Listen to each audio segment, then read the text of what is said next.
बोल दिल्ली बोल के आज के प्रोग्राम में हम हैं पटपड़गंज विधानसभा क्षेत्र में। इस विधानसभा क्षेत्र में आईपी एक्सटेंशन, खिचड़ीपुर, मयूर विहार 1, मयूर विहार 2 समेत कई क्षेत्र आते हैं और साथ ही में एक नया विधानसभा क्षेत्र भी यहाँ पर मंडावली जो है, जो पहले कभी अलग कंस्टिट्यूंसी हुआ करता था, वो जुड़ा है। अगर पिछले साल की हम बात करें, पिछले चुनाव की, दिल्ली चुनाव की बात करें जिसमें आप विजेता रही थी, तो यहाँ से मनीष सिसोदिया आपके जो उम्मीदवार थे वो खड़े हुए थे और काफी अच्छे वोटों से जीते थे। अनिल कुमार कांग्रेस के हैं यहाँ पर इस बार।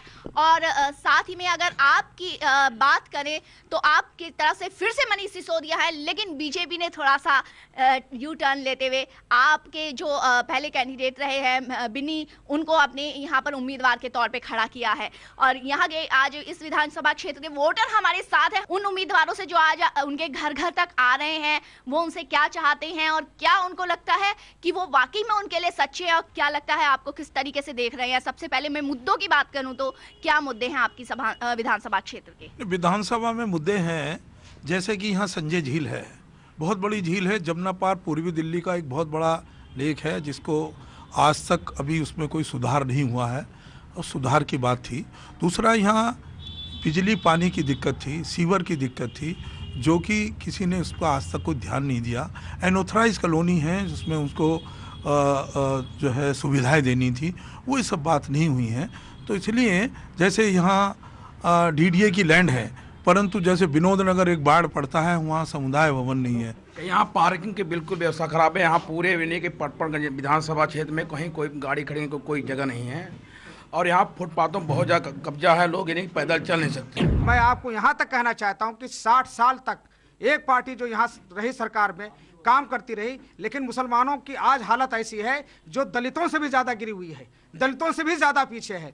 इन्होंने हमारे लिए कोई काम नहीं किया। हम उस पार्टी से चाहते हैं, कुछ उम्मीदें बांधे हुए हैं कि वो पार्टी कम से कम हमारे लिए कोई काम करेगी, हमारे लिए विकास करेगी। और जहाँ तक कॉलोनियों की बात है, हमारे सामने रखा है अभी तेजपाल जी ने, इन कॉलोनियों को 15 साल तक धोखा दिया। हम उन्हीं कॉलोनी से संबंध रखते हैं। 15 साल तक उन्होंने दगाबाजी की, उन कॉलोनियों का आज तक नहीं का, बल्कि यहाँ तक कागज होते थे, रजिस्ट्रियाँ होती थी, वो भी बंद कर दिया। 1975 से रह रहा हूँ और 75 से यहाँ विकास के नाम पे तो बस झंडा ही दिखाया है रूलिंग पार्टी ने, और भ्रष्टाचार में भी नंबर 1 रही है पुरानी पार्टी। मैं नाम नहीं लूँगा क्योंकि नाम लेने से दुश्मनी होती है। मैं सम्मान करता हूँ पुरानी पार्टी का, लेकिन जितना विकास हुआ उससे ज़्यादा भ्रष्टाचार हुआ है। हमारे यहाँ पर एक कवि भी मौजूद है और हम उनसे कहेंगे कि वो क्या कहना चाहेंगे इन वोटर्स और इन उम्मीदवार और इन जो है पार्टीज के बारे में। मौसम है चुनाव का, सारे नेता आए जी, अपने अपने कामों को सारे हैं गिनाए जी। कांग्रेस बोलती है किया है विकास मैंने, हर बंदे को दे दी है जीने की आज़ादी मैंने। आप नेता बोलते हैं शक्ति और सुरक्षा देंगे, कुछ चीज़ें तो सस्ती देंगे, कुछ को कल फ्री कर देंगे। बीजेपी ने बोला है कुछ भी नहीं फ्री में देंगे, भारत स्वच्छ बनाएंगे और जन जन को सक्षम कर देंगे। चलिए जी, इन्होंने तो हर पार्टी की गाथा जो है अपनी कविता में बता दी, लेकिन आपको क्या लगता है कि इस बार वोटर कितना और क्यों विश्वास करे हर पार्टी पे? हाँ, मैं ये चाहूँगा कि वोटर को विश्वास करना चाहिए। जैसे अभी कांग्रेस को 15 साल दिए थे, आम आदमी पार्टी को भी 49 दिन दे दिए हैं, और अभी बीजेपी की केंद्र में सरकार है और बीजेपी की सरकार अब यहाँ मतलब इसमें राज्य में आती है, तो मुझे लगता है दोनों का कॉम्बिनेशन ज़्यादा सही होगा। शेर मारने की बात करते हैं, मरती नहीं बिल्ली, और खांसी ठीक होती नहीं, ठीक करेंगे दिल्ली। अंदाज भी है अपने उम्मीदवारों को बताने का कि हमारे दिल में उनके जो वोटर्स हैं उनके दिल में उनके लिए कितनी जगह है और उनसे वो क्या चाहते हैं। आप काफी बुजुर्ग दिख रहे हैं और लगता है कि आपको बहुत अनुभव रहा होगा आप अपने क्षेत्र का, तो क्या लगता है कि जो इस बार पार्टी का जो ताना बाना है हर एक तीनों पार्टीज का, उस ताने बाने में कहीं वोटर कंफ्यूज तो नहीं हो गया? बिल्कुल हो रहा है कि पहले आपके सिसोदिया ने बेवकूफ़ बनाया, वो भी चले गए। अब बिन्नी साहब लक्ष्मीनगर से यहाँ आ गए, वो भी चले जाएंगे। हाँ, यहाँ पर जो थोड़ा बहुत काम किया था अनिल चौधरी ने किया था। सिसोदिया जी के लिए बोल रहे थे भाई साहब कि बहुत काम किए, बहुत वो किए, लेकिन मैडम सिसोदिया जी अपने ऑफिस में नहीं मिले आज तक किसी को। कभी वो एमपी के चुनाव में बिजी रहते थे, कभी कहीं बिजी रहते थे, और आज तक उनको ऑफिस में किसी ने देखा नहीं। और कितने बार यहाँ के लोग समस्या लेके गए, लेकिन वो कभी नहीं मिले, हमेशा टालते रहे। ये थाने का काम है, ये एमसीडी का काम है, ये उसका काम। 8 महीने में जैसे वादा किया हम ये करेंगे, ये करेंगे सेंट्रल में, आज तक उन्होंने ही क्या करके दिखा दिया ये बताइए। जैसे उन्होंने दिल्ली में ही बोला था, तो क्या कोई दिल्ली में ही बोला था कि हमने 30% वोट बिजली के कम कर देंगे रेट, अब तक उन्होंने क्या किया? ये देखिए कि काम किसने किया। यदि ये लोग काम करते तो क्या हारते? इन्होंने काम किया होता क्या ये लोगों को मुंह दिखाते? पहला, और 15 साल रहे लेकिन कार्य तो नहीं किया। यदि काम करते तो काम नहीं, विकास करते, यदि मुद्दों की बात करते, विकास करते, मुद्दों की बात करते, क्या ये लोग सीट पे ही रहते ना? हारते तो नहीं, ये लोग मुद्दों से भागे और तभी ये लोग हारे। और आम आदमी पार्टी, मैं समझता हूँ कि मेरा मत ये है, मैं आम आदमी हूँ, मेरा मत ये है कि यदि बीजेपी और कांग्रेस दोनों भाई ठीक है, और आम आदमी पार्टी ने हमेशा कार्य भी किया है और आगे भी कार्य करेंगे। आप आम आदमी पार्टी की बात कर रहे हैं या सिर्फ एक आम आदमी पार्टी की बात? मैं जनता हूँ। देखो जी, कांग्रेस, हाँ इसका जवाब मैं दूंगा। कांग्रेस से समझौता, हमारे भाई ने भी बोला, हमारे भाई ने बोला कि मुद्दों से भागे। ये मुद्दा जल लोकपाल का था जिसको ये विधानसभा में छोड़कर भागे। वो कांग्रेस थी, वो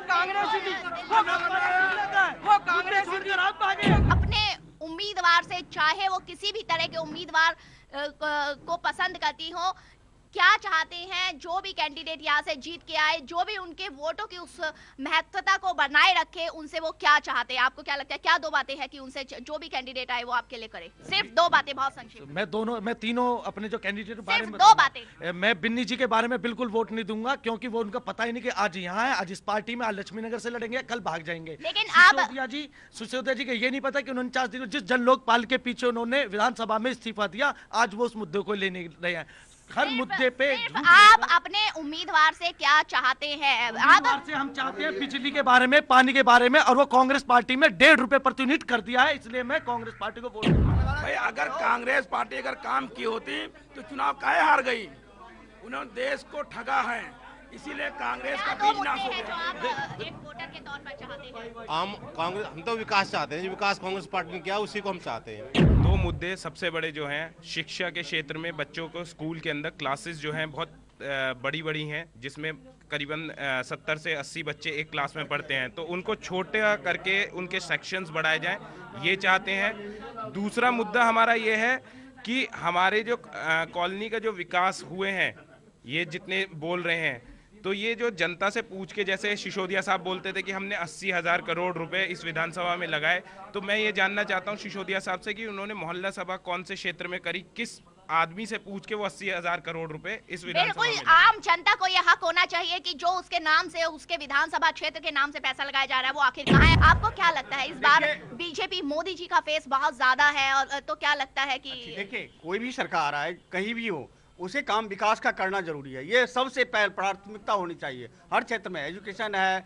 चाहे आपका पानी का है, बिजली का भी है, मतलब आम पब्लिक से जो रिलेटेड समस्या हैं, चाहे कोई सा भी पार्टी है, उन्हें इस पर सबसे पहले प्राथमिकता देनी चाहिए। ये एक बार फिर से हम अपने कवि महाशय के पास आएंगे। आपको क्या लगता है कि इस बार मोदी मोदी मोदी बहुत हो रहा है, और मोदी जी ने एक नया चेहरा भी उतार दिया, डॉक्टर किरण बेदी का, और यहाँ से काफी सारे चेंजेस किया है। यहाँ पर जो है विनोद कुमार बिन्नी को ले आए, आपके जो कैंडिडेट थे पहले, तो क्या लगता है, क्या किस तरह से आप देखते हैं? देखिए, मोदी जी का विजन अलग है, वो देश के लिए और देश में देश की प्रतिष्ठा को बाहर जगह बढ़ाने के लिए जो अपना विजन लेकर आए हैं, उस विजन में मोदी जी सक्षम है। और मोदी जी का विजन है कि हम देश को सक्षम करेंगे, देश की जनता को सक्षम करेंगे, शिक्षित करेंगे और सुरक्षा देंगे और स्वच्छ करेंगे। तो इस विजन को लेकर मोदी जी उतरे हैं, लेकिन सभी पार्टियों का अपना अपना अलग विजन होता है।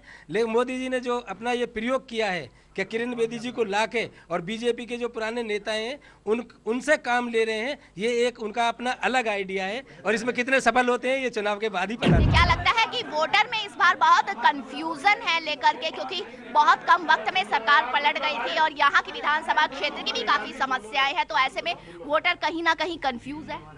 देखिए, वोटर तो बहुत कंफ्यूज है, लेकिन जो कुछ भी आज हम खड़े हैं, बेस जो है ये सब कांग्रेस का है, क्योंकि कांग्रेस की देल है।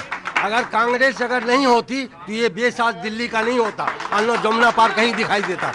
लेकिन जब से अब जनता को सिर्फ बिजली चाहिए, पानी चाहिए, फलाना चाहिए, या शिक्षा चाहिए, या सुरक्षा चाहिए, जो सरकार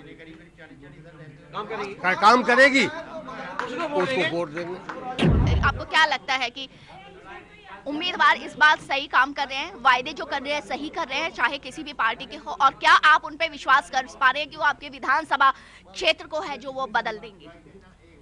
देखिए, फिलहाल तो ऐसा है, मोदी जी जो है कि पीएम के लिए बेटर हैं, और मेरा मानना है कि केजरीवाल जी सीएम के लिए बेटर हैं। हम सारे के सारे वोटर थका हुआ महसूस कर रहे हैं और एक साल से दिशाहीन है। के नेतृत्व में भारतीय जनता पार्टी सरकार बनेगी। हम दिल्ली को विधवा की तरह देखते हैं, विधवा लेडीज होता है उस तरह। मैं तीनों कैंडिडेटों से ये चाहता हूँ कि घर में रसोई गैस कौन देगा। आज तक जितने भी विधायक आते हैं, चाहे बीजेपी, कांग्रेस, आप कोई भी हो, लेकिन इन सोसाइटीज की तरफ कोई ध्यान नहीं देता। मेरा कहना ये है कि अभी आप जब से अपना कार्यक्रम ले रही हैं, तब से आप एक दिशाहीन शब्द का प्रयोग कर रही है। मैं दावे के साथ कह सकता हूँ, दिल्ली का मतदाता दिशाहीन नहीं है। दिल्ली का मतदाता निर्णय लेने जा रहा है, मोदी सरकार के हाथ मजबूत करने जा रहा है। कोई भी सरकार आए, कम से कम दिल्ली में लाखों लोग ऐसे हैं जो रजिस्ट्रियां बंद हुई हैं, रजिस्ट्री बंद हुई हैं, उनको खोला जाए। जो भी जीत करके आए वो इन लोगों की चिंता करें और जो अनऑथराइज कॉलोनियों में विकास के काम में तेजी हो, ये हमारा कहना है। और किरण बेदी जी मुख्यमंत्री होंगे क्योंकि उनको पता है कि वो जो है जी किरण बेदी जी की सभा में, किरण बेदी की सभा में, ठीक है, 100 लोग तो होते नहीं। सर कह रहे हैं, सर कह रहे हैं, ये कह रहे हैं कि दिल्ली के अंदर 50 लोग सभा के अंदर 15 लाख तो अकाउंट में आने पर मोदी जी का 9 लाख का बन रही है। लेकिन और शायद कुछ वोटर को लगता है कि दिशाहीन वो हो गए थे, तभी एक सरकार नहीं टिक पाई, और जिसके बारे में विकास की बात कर रही है वो सरकार भी नहीं दोबारा आ पाई। लेकिन अब कौन, और क्या हम चाहेंगे कि हमारे ये वोटर इस बार जो है पड़पड़गंज विधानसभा के ये पूरे आत्मविश्वास के साथ अपने सही उम्मीदवार को सही वोट देकर अपने वोट का सही प्रयोग कर सके।